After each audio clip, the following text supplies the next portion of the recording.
Bom, boa tarde a todos. Obrigado pela participação de todos vocês nesse webinar. É um webinar do projeto financiado pelo CNPq, projeto 305433/2023-7, projeto intitulado Ecossistemas Digitais Colaborativos, Desafios e Oportunidades para o Agronegócio Brasileiro. Agradecer a vocês, a gente tem aqui uma equipe de pesquisadores de diferentes universidades, que eu já vou mencionar aqui na sequência. Então, além de mim, da Fundação Dom Cabral, Douglas Wegner, a gente tem a colaboração do professor Pietro Dolci, da Unisc de Santa Cruz do Sul, da Grace Sarturi, da Universidade Federal de Santa Maria, da Cristina Orsolin, da Universidade do Vale do Rio dos Sinos, da Unicinos. Também temos a participação da Giana Mores, da Atitus, da Amanda Guimarães, da Universidade Estadual de Maringá. Temos uma participação independente, digamos assim, do Guilhermo Dalson, que é da Smartcopy. Depois a gente tem o Rogério Marcelino, aluno da Fundação Dom Cabral, que também vai apresentar na sequência. E, além disso, a gente tem também a Liliana Scoponi, da Universidade de Bahia Blanca, na Argentina, que está se integrando ao projeto e, nas próximas etapas, também trará os seus resultados. Bom, o objetivo geral desse projeto aqui, então, é, ao final de 3 anos, propor um framework para o desenvolvimento de ecossistemas digitais colaborativos no agronegócio, com destaque aqui para o termo colaborativos, no sentido de que não é um ecossistema digital criado e gerenciado, orquestrado por uma grande corporação, mas sim que segue uma lógica colaborativa. E aí a gente tem objetivos intermediários, que a gente já vem cumprindo à medida que o projeto vai avançando, como, por exemplo, mapear ecossistemas digitais colaborativos, tanto no Brasil quanto no exterior, descrever o processo de desenvolvimento desses ecossistemas digitais colaborativos, as etapas, atividades, os desafios do processo de desenvolvimento dos ecossistemas e, ao final, também identificar formas de governança que são utilizadas em ecossistemas digitais colaborativos. A gente vai ter uma primeira apresentação, passando muito rapidamente, até porque isso faz parte já da discussão que a gente vem fazendo nesse grupo e em outros grupos do que são os ecossistemas digitais. A ideia não é aqui fazer uma apresentação teórica, conceitual longa, mas sim a gente poder olhar especialmente para os itens 2 e 3, que são resultados parciais já desse projeto de pesquisa, tanto os elementos centrais dos ecossistemas digitais, que abrem várias possibilidades de estudos futuros, e também já um resultado parcial, que é dos desafios que foram identificados para criar e consolidar ecossistemas digitais no agronegócio. Depois a gente fala um pouco das etapas seguintes do projeto e também faz a discussão dos resultados e dessas oportunidades. Bom, de maneira muito breve e específica, né, do que nós estamos falando aqui quando a gente fala de ecossistemas digitais de inovação. Por que isso é importante também no agronegócio, um setor muito mais tradicional do que outros setores, mas que também vem passando por uma transformação. Então, 3 elementos centrais aqui de por que os ecossistemas digitais de inovação realmente importam também para o agronegócio. O primeiro é uma mudança significativa dos modelos de negócio do formato pipeline, formato tradicional, de input e output, né, passando por uma cadeia de valor, para um modelo de negócios baseado em plataformas. A gente tem aí muitas publicações acadêmicas e muitas análises também de casos práticos de como vem acontecendo essa mudança de modelo pipeline para um modelo de plataforma e ecossistema de negócios. Aqui eu cito, por exemplo, um artigo de 2022 que faz a descrição de como uma empresa de um setor absolutamente tradicional, da área de forja e fundição, conseguiu se transformar de uma empresa produtora de máquinas e equipamentos para uma empresa que funciona como a orquestradora de um ecossistema digital. E isso vem acontecendo em muitos setores, inclusive no agronegócio, levando a soluções que são mais completas ou uma proposta de valor que é mais completa para o cliente final, e é o próprio cliente ou o usuário final que configura essa proposta de valor a partir do seu interesse.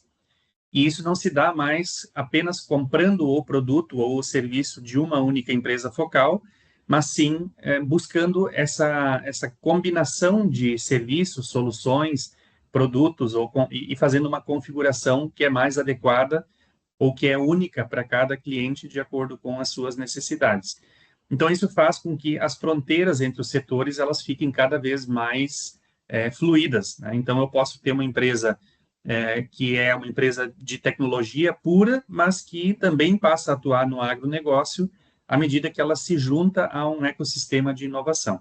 Então, aqui a gente está olhando para esse fenômeno, né, para um ecossistema digital, no sentido de que ele utiliza uma plataforma tecnológica a partir da qual essas soluções vão se conectando e novas soluções também vão surgindo.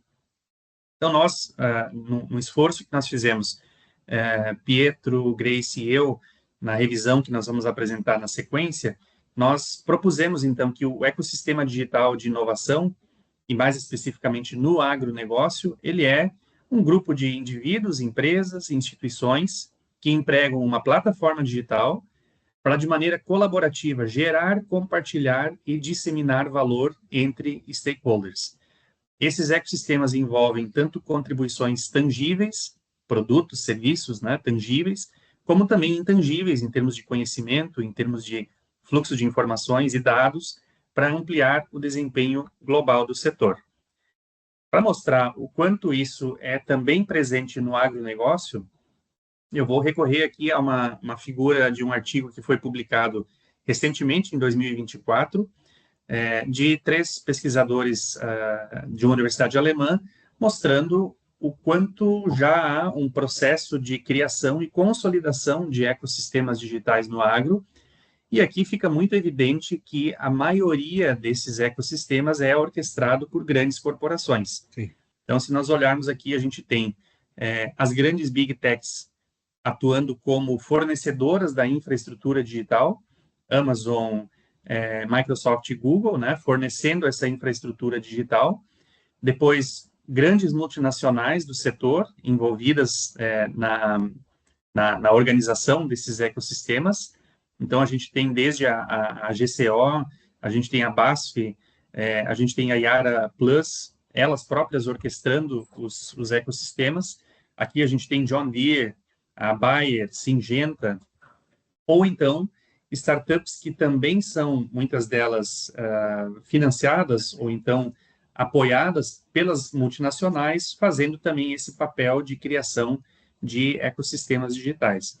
Em alguma medida, instituições públicas também se envolvendo nisso, mas o que chama a atenção aqui é que não há, pelo menos nessa imagem, não há aqui exemplos de ecossistemas que sejam uma lógica aparentemente mais colaborativa, como é o próprio caso da Smart Coop no Rio Grande do Sul, reunindo 30 cooperativas do agronegócio que criaram a sua própria plataforma ou ecossistema digital.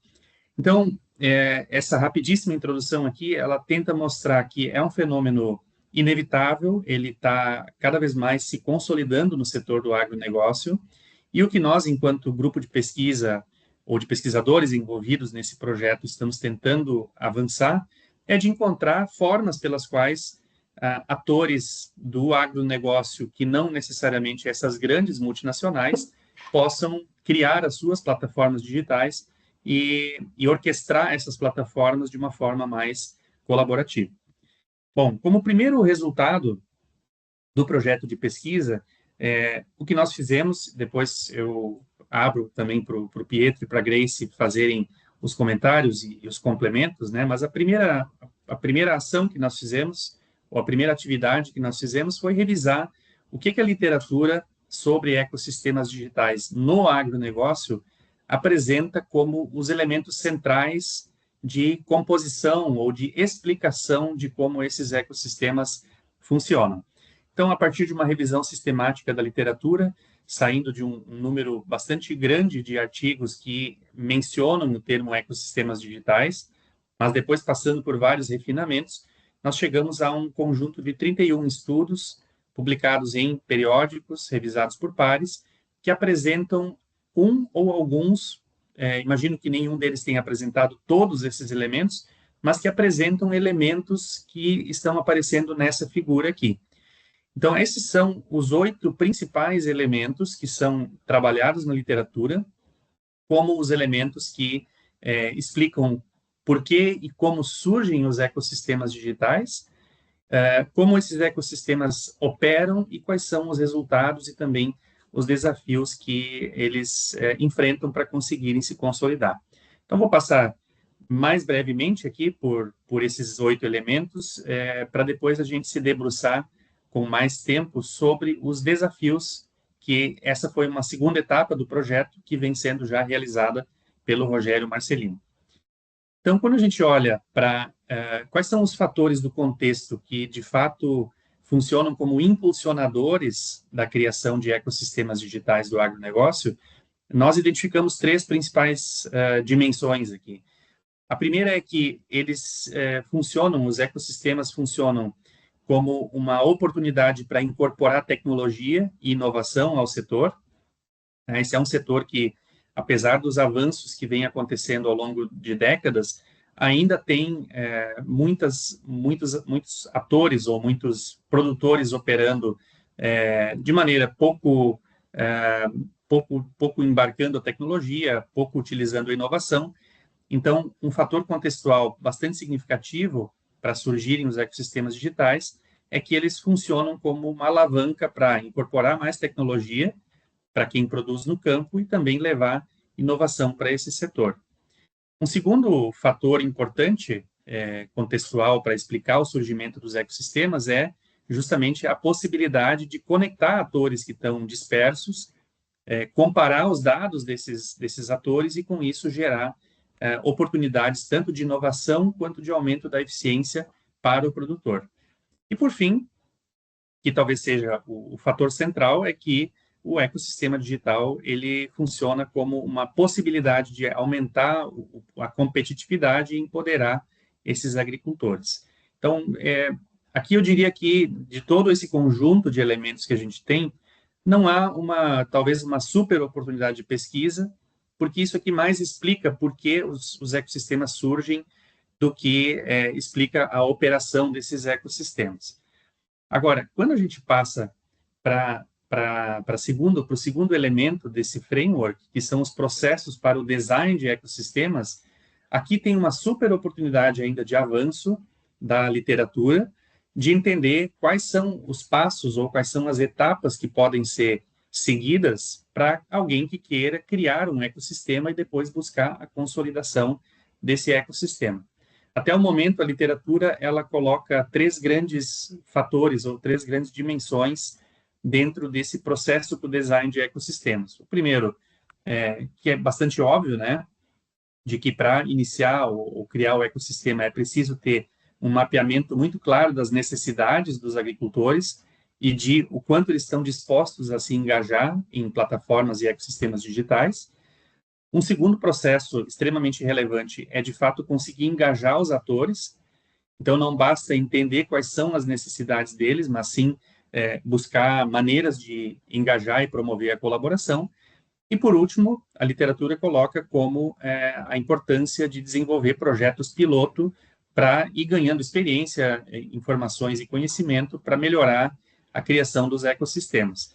Vejam que aqui ainda tem uma limitação muito significativa da literatura, da teoria. Ela ainda está muito incipiente em termos de dar um guia de como fazer o design de ecossistemas. Então, uma boa oportunidade de pesquisa aqui. Depois, a literatura fala que os ecossistemas eles são compostos basicamente por atores que demandam soluções, produtores, cooperativas, intermediários, por atores que geram ofertas para esses demandantes, fornecedores de insumos, equipamentos e soluções, e complementadores, que seriam universidades, governos e startups. De acordo com uma oportunidade de pesquisa aqui seria, de acordo com a composição de um determinado ecossistema, de acordo com quais desses atores da demanda, da oferta e complementadores estão envolvidos, quais são os resultados possíveis de se alcançar? Ou quais são os desafios que são enfrentados de acordo com uma certa configuração desse conjunto de membros que estão colocados aqui? Bom, os objetivos dos ecossistemas basicamente espelham os motivos pelos quais os ecossistemas são criados. Então, ampliar os resultados dos produtores, né? É um ecossistema focado, centrado no produtor, estimular a troca de conhecimentos, inovações, promover conexões de atores que estão dispersos dentro desse contexto do agronegócio.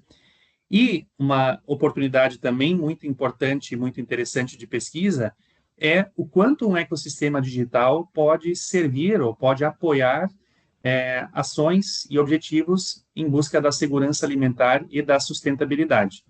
Então, no momento que se discute, em grande medida, né, o tema da sustentabilidade no agronegócio, aqui tem uma belíssima oportunidade para entender como utilizar essas tecnologias, esses ecossistemas e as plataformas para não só aumentar o resultado do produtor, não só criar valor para complementadores e intermediários, mas também para fazer com que se tenha melhores indicadores de sustentabilidade e até mesmo utilizar isso como um argumento importante para a divulgação e para a venda do agronegócio na América Latina para outros países, União Europeia, Estados Unidos e assim por diante. Bom, depois a literatura também fala um pouco sobre as características dos ecossistemas, a importância de que eles tenham canais de comunicação, de engajamento, um ponto muito importante que vai conectar com desafios que o Rogério vai apresentar, o fato de que eles precisam ter interfaces que sejam amigáveis para um perfil de público que talvez não seja tão próximo da tecnologia, que eles tenham incentivos para promover o engajamento, até mesmo soluções de gamificação ou de formas de garantir com que o produtor se mantenha engajado, e sempre pensando que esse ecossistema precisa ter um design, de fato, centrado nas características do produtor para o qual ele está direcionado. Em termos de serviços, a literatura também fala, né, do tipo de serviços que esses ecossistemas costumam trazer. Então, desde serviços de conexão com outros membros do ecossistema, gestão de dados e conhecimento, buscando os dados gerados pelo produtor, transformando isso em conhecimento e em soluções para o produtor, né? Inovação, de fato, a partir dos dados que são gerados e facilitar, então, uma transição também para a sustentabilidade como possíveis serviços que são oferecidos. Aqui estão grandes categorias, né? Certamente, se a gente desmembrar essas categorias aqui, a gente vai ter um leque muito grande de serviços que são oferecidos ou podem ser oferecidos por meio dos ecossistemas. Caminhando para o final, a gente encontrou também na literatura os principais resultados que os ecossistemas conseguem gerar.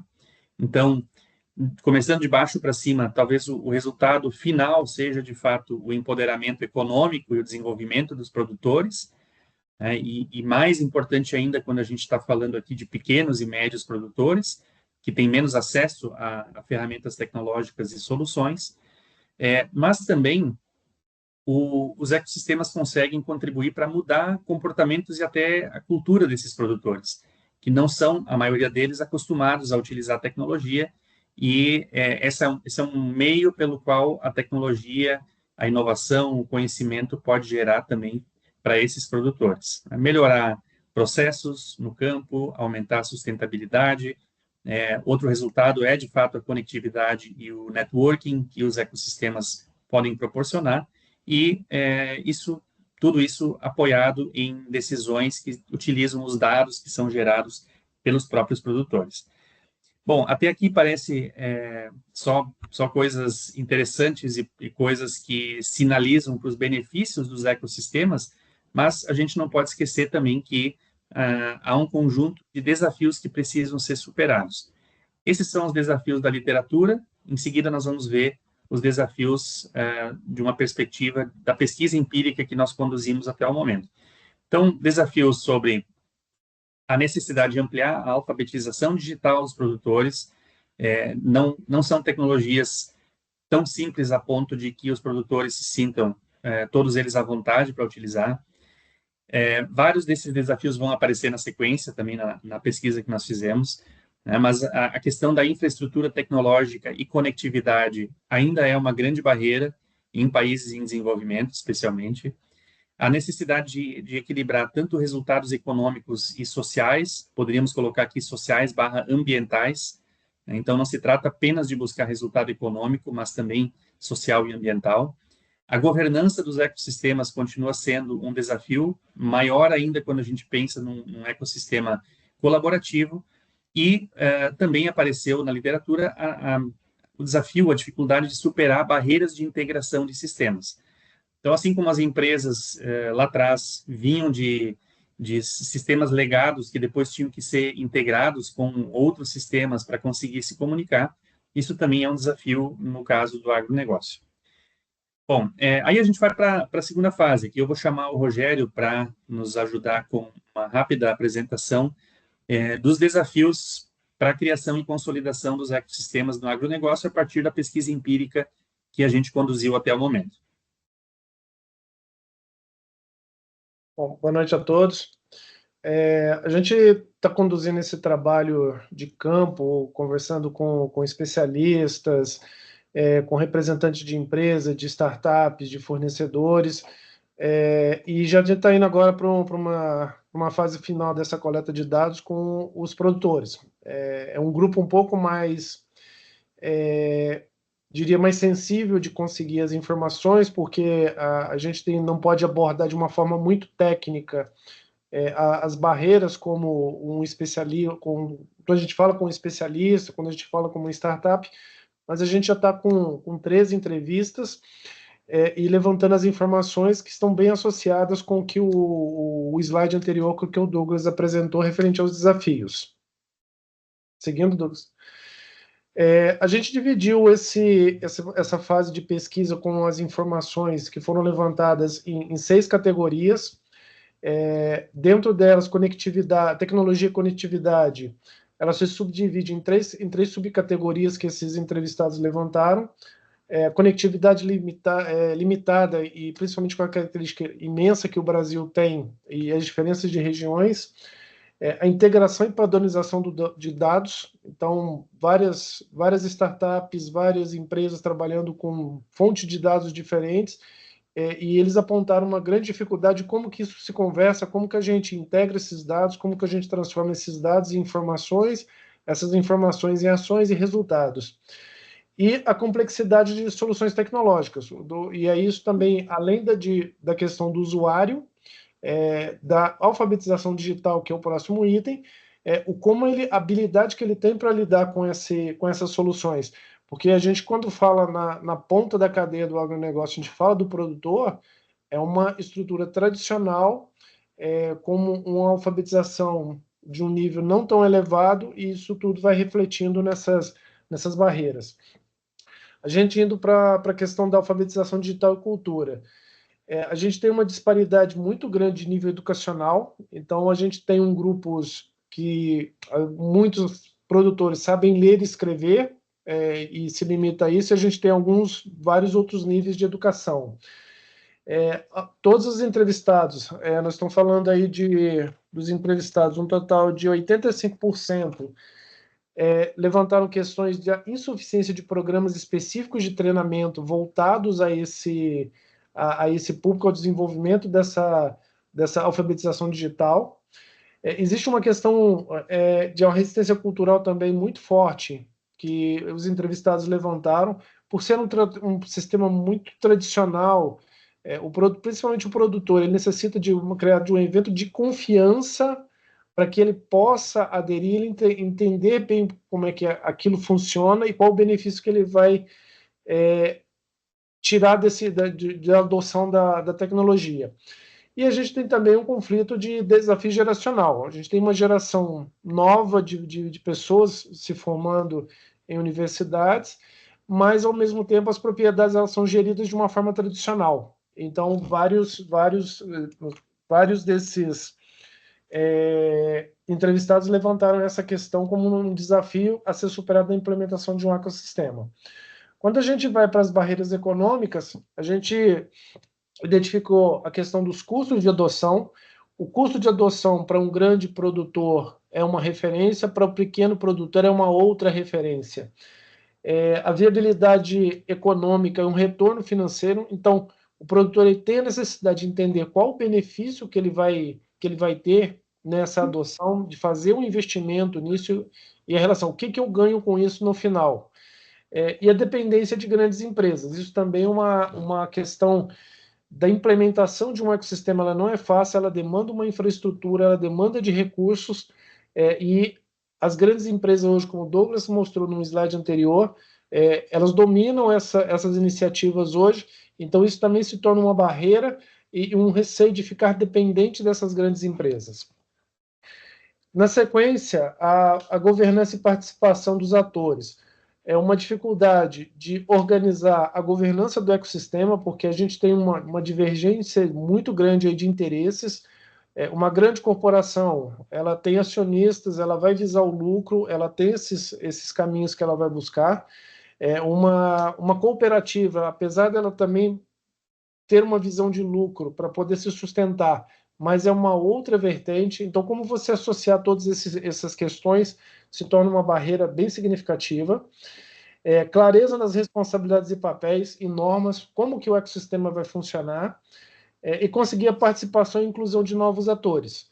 Como que a gente vai tornando esse ecossistema cada vez mais rico, mais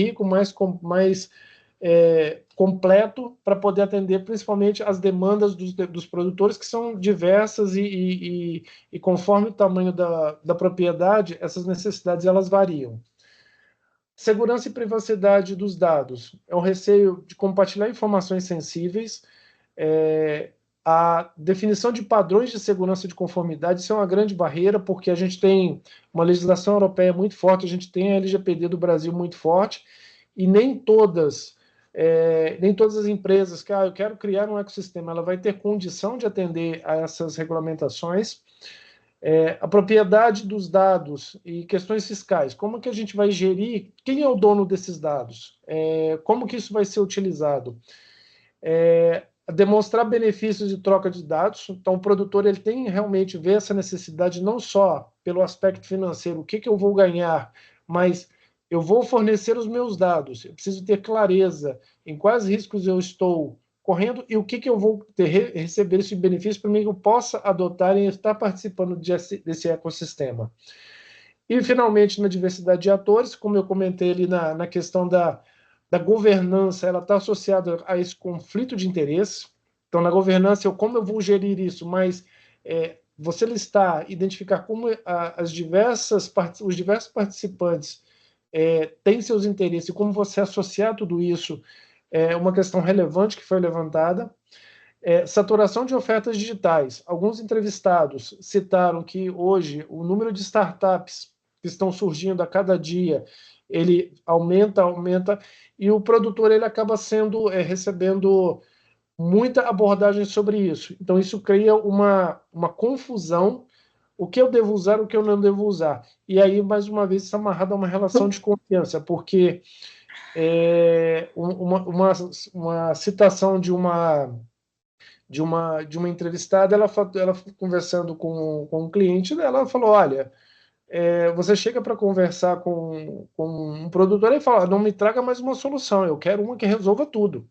Isso demonstrando a quantidade de bombardeamento de soluções, de informações que eles recebem, e como a gente sabe, levantou por essas informações a questão da alfabetização digital, isso gera uma confusão tremenda na cabeça. E a dificuldade de criar soluções para diferentes perfis. Um grande produtor de soja que trabalha com exportação, ele tem uma demanda. O médio produtor ele tem uma outra. O pequeno produtor ou uma produção familiar, as demandas deles são diferentes. Então, e nem sempre as soluções que são criadas, elas pensam nessa variedade de atores que estão envolvidos no ecossistema. Perfeito. Obrigado, Rogério. A gente está fazendo realmente em forma de pitch aqui para sobrar tempo no final para a gente poder conversar e não ficar só em termos de apresentação. Mas eu quero só destacar aqui ainda em um minuto onde é que nós vamos caminhar na sequência do projeto. A gente está com timings diferentes e isso não tem nenhum problema. A Liliana ainda está trabalhando nas entrevistas exploratórias na Argentina, né? Então, na sequência, a gente vai ter também esse conjunto de entrevistas realizadas na Argentina, com o mesmo objetivo de entender quais são os desafios para a constituição e criação dos ecossistemas digitais. Em paralelo com isso, nós já vamos iniciar agora na sequência, nós vamos usar essas 20, vocês perceberam aqui que tem 20 categorias de desafios. Isso vai ser transformado num instrumento para coleta de dados de maneira mais estruturada com especialistas, para depois a gente rodar o método Delphi e entender qual é a hierarquia desses desafios, quais são os principais desafios dentre esses 20, e mais à frente a gente pensar em como esses desafios podem ser superados, aí gerando recomendações de fato para governos, formuladores de políticas públicas, para cooperativas e também para empresas do agronegócio. Então, nós vamos fazer isso por meio, na sequência, depois de ter feito o método Delphi, a gente vai buscar os especialistas, talvez por meio de um grupo focal, para discutir estratégias que permitam superar os desafios identificados.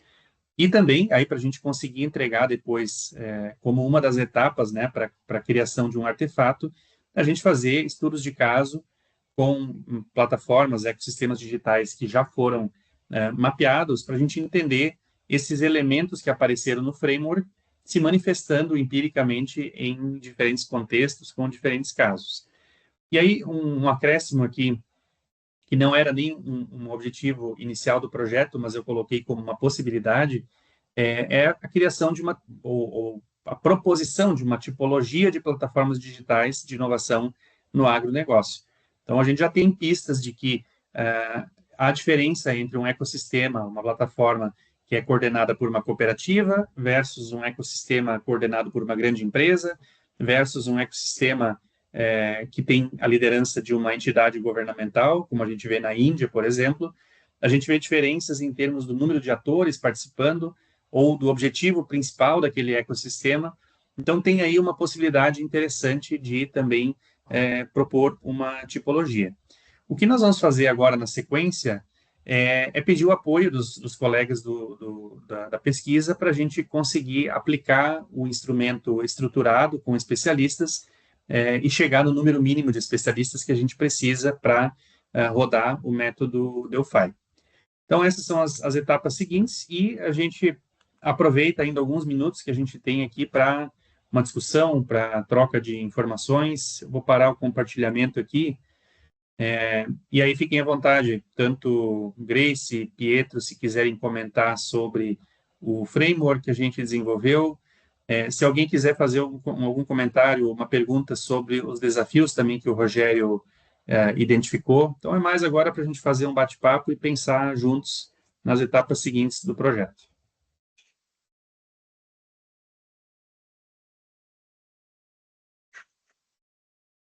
Posso começar a dar o start?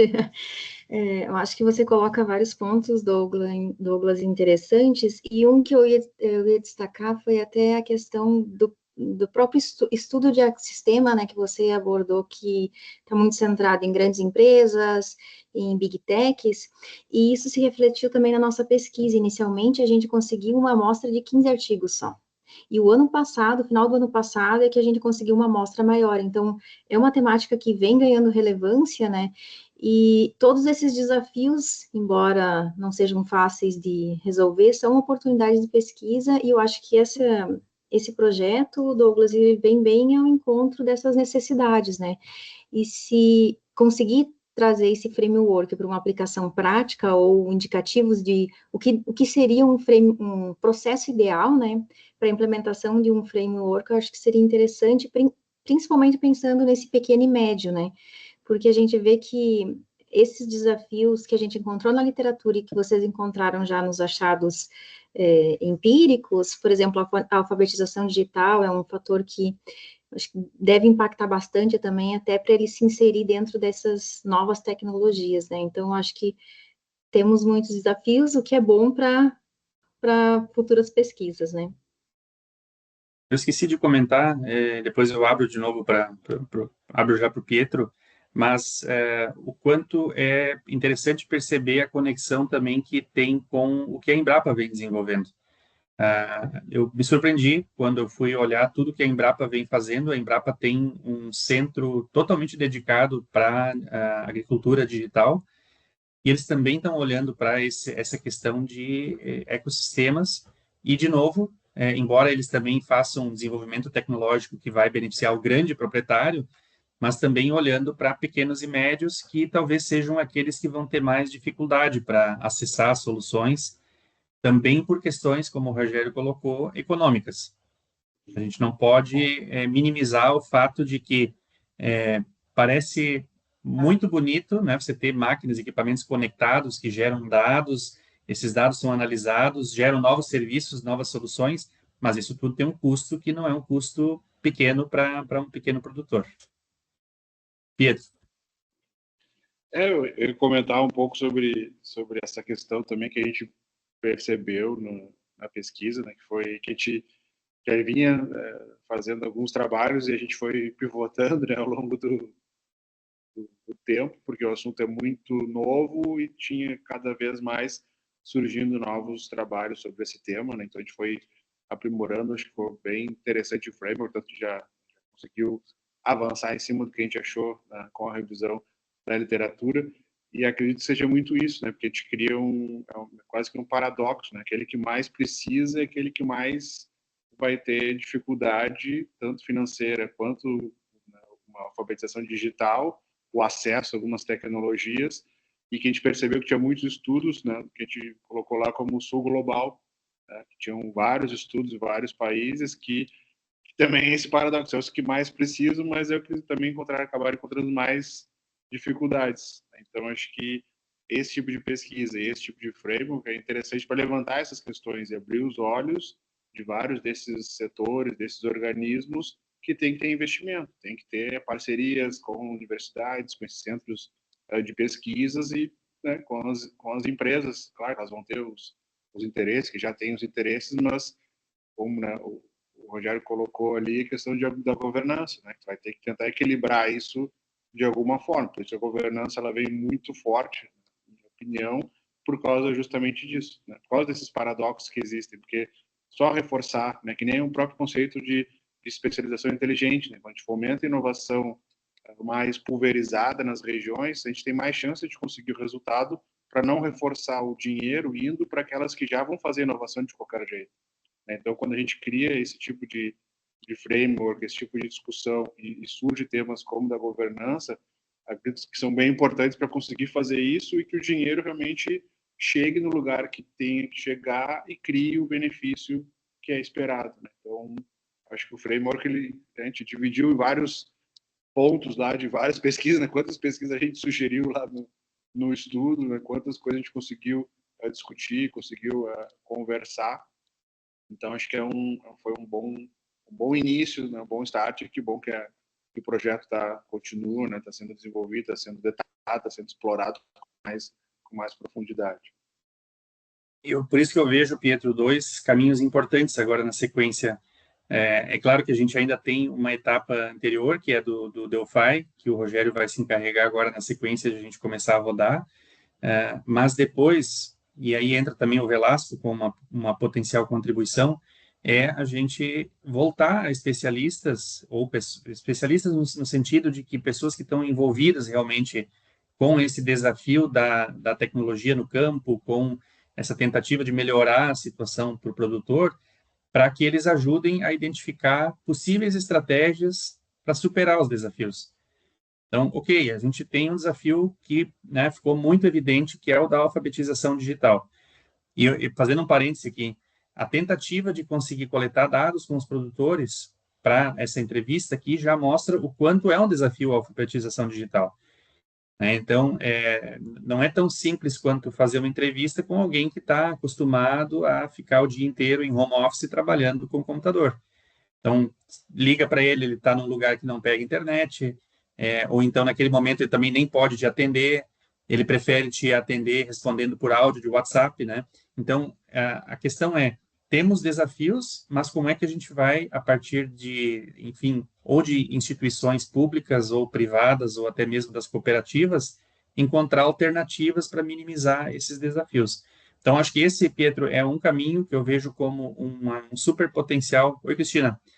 Um super potencial para gerar soluções que é fazer o Delphi, depois fazer de novo um retorno aos especialistas, e o outro é por meio de estudos de caso. Talvez esses casos nem estejam todos eles no Brasil. Aliás, o caso mais emblemático é o da Smart Coop, no Rio Grande do Sul, e a Liliana também apontou um caso que me parece extremamente interessante na Argentina, de cooperativas do agro que também criaram a sua própria plataforma, para a gente entender como esses desafios podem ser superados e aí chegar no final com essa espécie de artefato do framework para aplicação em outros contextos. Pode falar, Pedro.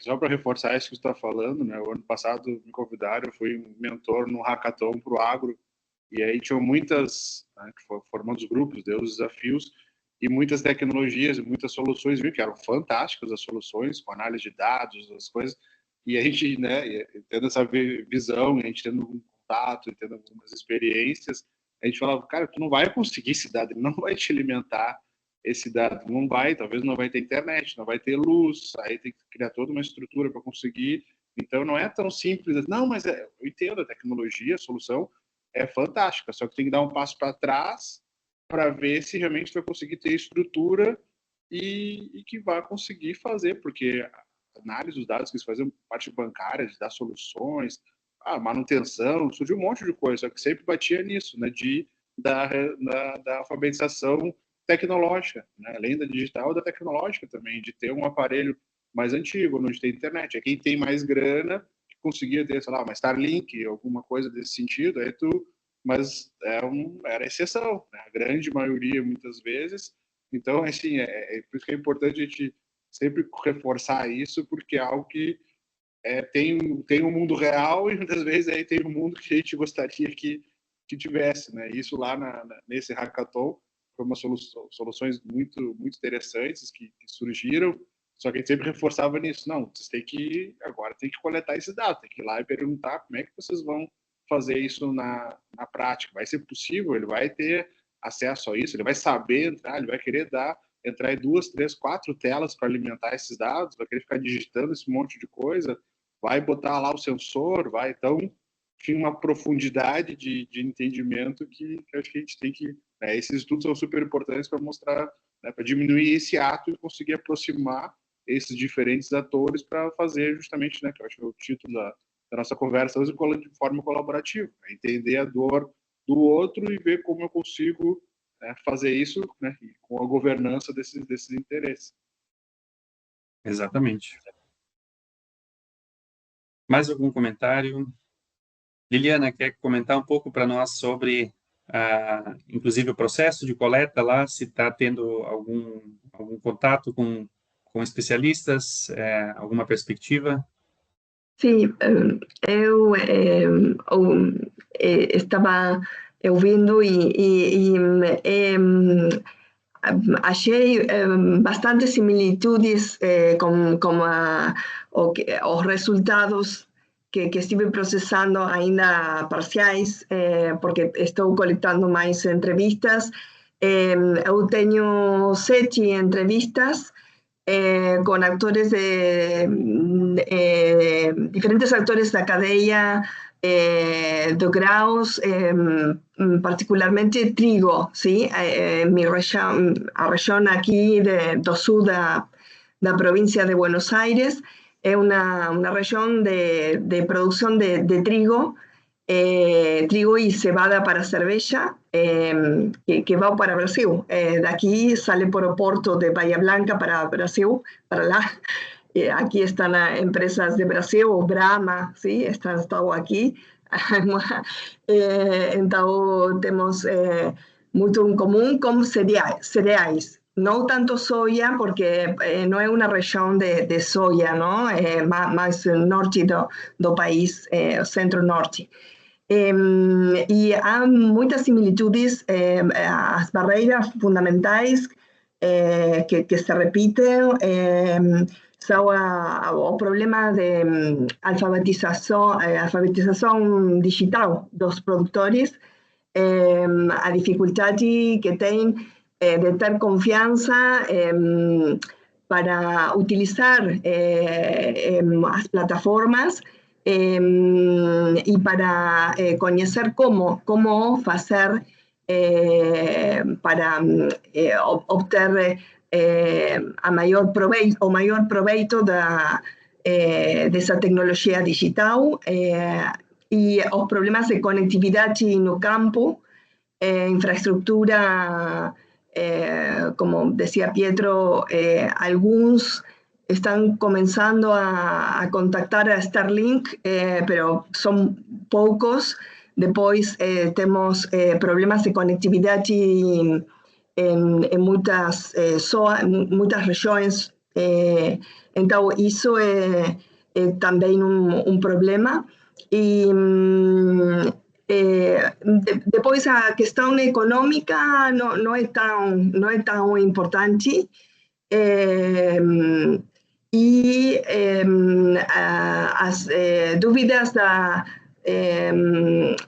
confianza, de seguridad de los datos, los productores tienen algunas, los productores más tienen alguna dúvida, mas hay alternativas aquí de plataformas que terminan las operaciones o contacto por la plataforma como una confirmación personal o con teléfono o con WhatsApp. Entonces, eso como que da confianza a los productores. Y os especialistas en inteligencia artificial, eu fiz entrevistas aquí con especialistas da universidad y eles são optimistas no futuro do uso das plataformas y algunas cuestiones que puntualizaron son los problemas de normativas o falta de regulación de uso de datos. Eso es un temor que tenemos especialistas, porque es como un avance mucho más rápido do que as normativas dá. Então, isso eu posso comentar. Aqui ha desenvolvido uma associação de cooperativas de segundo grau que inseri várias cooperativas de primeiro grau. Tem desenvolvido uma plataforma para as cooperativas que oferece o fornece, ¿no? Varios servicios, ¿sí? Y es un caso interesante. Eu tive contacto con os gerente de tecnología de información da cooperativa, dessa cooperativa, e é interesante qual é a visão da organização para o futuro das plataformas. Bom, eu estou nessa etapa de avanço. Faltam algumas entrevistas que eu tinha programada para agora, mas estão um pouco demoradas por este problema climático e acho que vou terminar pronto, sim? Perfeito. Muito obrigado, Liliana, pela atualização. Acho que essa comparação entre países vai dar resultados muitíssimo interessantes também. Já estou até pensando aqui em como viabilizar uma ida para Bahía Blanca para participar da coleta de dados. Sim. Bueno, vamos a organizar, podemos organizar alguma viagem, vamos ver. Perfeito. Bom, em função do nosso horário, eu primeiro vou começar agradecendo aqui a todos vocês pela participação. A ideia era essa mesmo, a gente fazer uma rápida atualização. Funciona tanto como uma forma de prestação de contas, que já tem resultados aqui que podem ser interessantes para quem quer se aprofundar no tema, mas também para a gente se atualizar um pouco em relação ao que a gente vem desenvolvendo. Então, obrigado a todos pela participação e até mais.